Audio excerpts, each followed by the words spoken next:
Oh, y'all look good.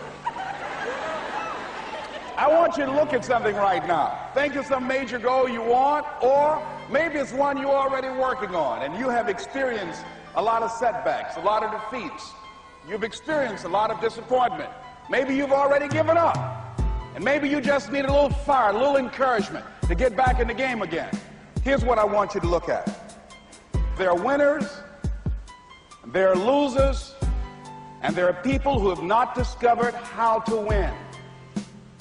And all they need is some coaching. All they need is some help and assistance, just a little support.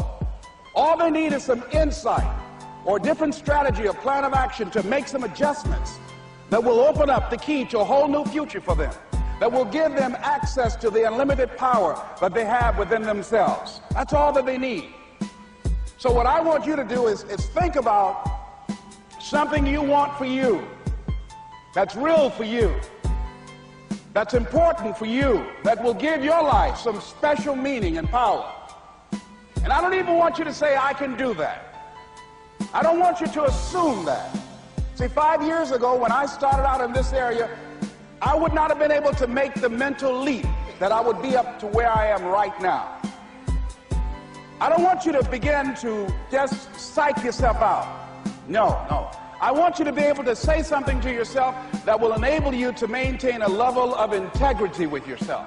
That when you say this, even when you face tremendous setbacks, it will be a benchmark to keep you in the game, to keep you moving forward and experimenting and readjusting your strategy and your plan of action, continuously looking for ways to win.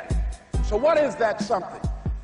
When you got an idea you want to move on, you might not have the money, you might not have the education, you might not have the support or the resources you need. What is that something that can keep us going, that will enable us to act on our dream? What's one of those keys that will begin to help us to discover the secrets to our dream? Here's what I want you to repeat after me, please, with power and conviction. Say, it's possible. That's all I want you to do when you look at your dream. Just say to yourself every day, it's possible. Just say that every day to yourself, it's possible. Because what does that do? See, it begins to change your belief system. See, the way in which we operate, ladies and gentlemen, it's a manifestation of what we believe, what's possible for us. Whatever you've done up to this point, all that it really is a duplication, it's a reproduction of what you believe subconsciously that you deserve and what's possible for your life. Most people operate out of their personal history, out of their memory, things they've done, things they've experienced, things they've seen, things that they have observed. What I'm suggesting that you operate out of a larger vision of yourself. I want you to see yourself doing what you want to do, experiencing what you want to experience, having what you want to have, doing what it is that gives your life some meaning and value. Operate out of your imagination, not your memory. Because whenever you look at where you want to go, I'm wanting to warn you, you will have some conversation back here after you go through the data that you've experienced in life saying you can't do it. And so what you want to begin to do is ignore that inner conversation. Well, most people, ladies and gentlemen, when something happens to them, what they do is they begin to believe that that's the way it is. That's the way it's always been. And they can't see the possibility of it being any different.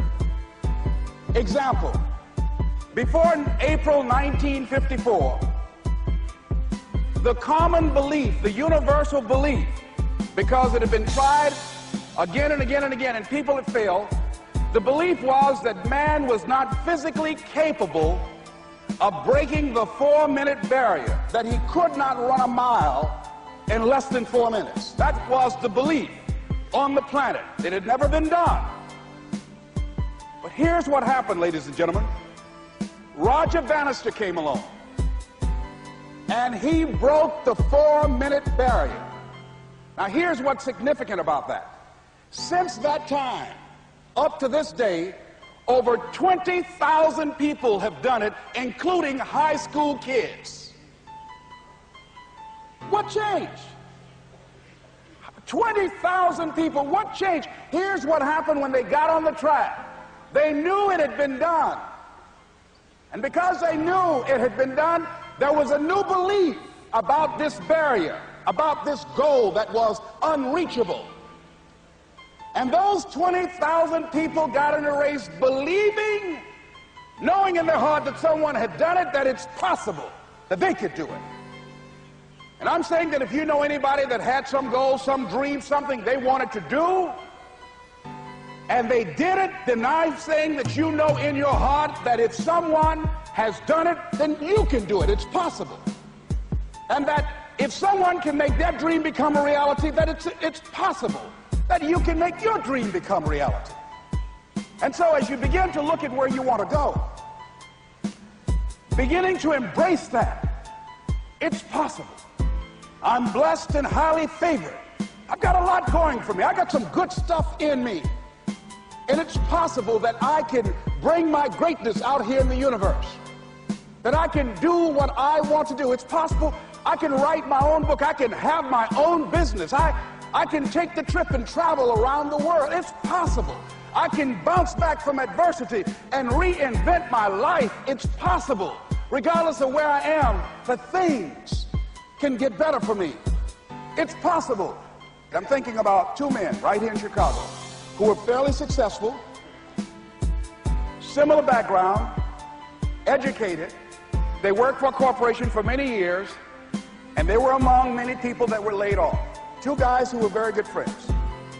One went out looking for a job for several weeks along with the other one, and they faced disappointment and rejection again and again and again. They couldn't find any work, which is the story of many people across this country. One guy stopped. He became discouraged. He stopped going.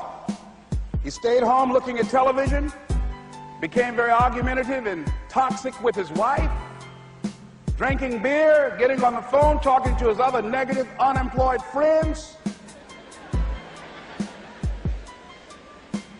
And he just gave up. The other guy kept looking for a job everywhere he could go. Every time he could get an opportunity, kept asking people, networking, checking the newspapers every day. Kept going everywhere he could, trying to find a job. You have too much education. You're overqualified. You won't be here long enough. He kept going. He kept going.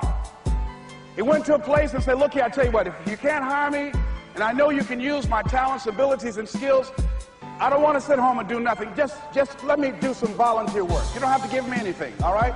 I just want to work. I want to be busy. Guy said, okay, it's on you now, but don't expect me to give you anything. It's okay. This guy came in and worked. He was the first one there. The last one to leave was the best employee there.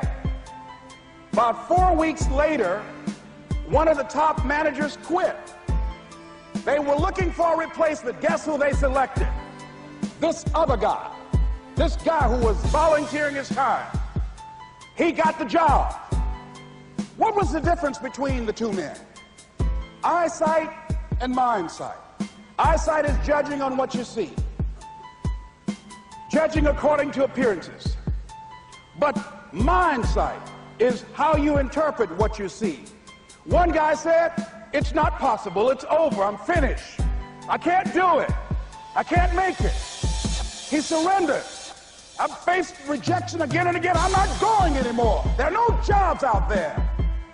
But this other guy, he felt that in spite of the no's and rejections, in spite of how bad the economy is, in spite of what the newspapers are saying, that it's possible